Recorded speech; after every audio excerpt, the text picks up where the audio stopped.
I'm Eris Badcock. 33 years after a man was wrongfully convicted of murder and rape, he's finally free. Keith Harward spoke to the media today shortly after his release and told reporters exactly who he blames for his wrongful imprisonment.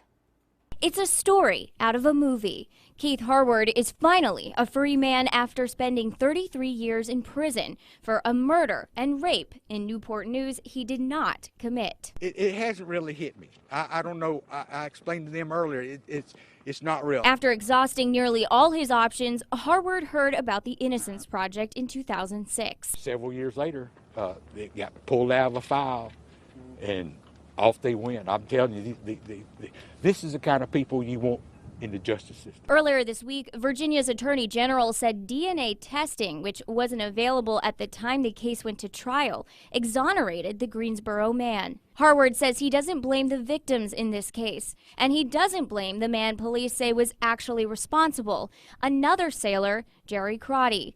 Crotty died in 2006 in an Ohio prison while serving charges for abduction. You know, it's a bad thing that he did what he did, but he's not the one who put me in prison.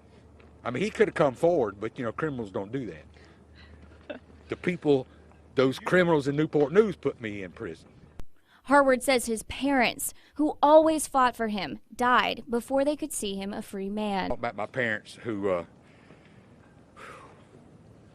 that's the worst part about this, is my parents. And I'll never get that back. I couldn't go to their funeral because those criminals in Newport News. And somebody needs to pay for this. Wearing glasses he's had since his arrest in the 80s, Harward has never used a cell phone and plans on having his brother's grandkids teach him how to use a computer. And Harward says he's excited for one more thing. I want to try to find me some fried oysters as soon as I can, but that's going to be later on down the road.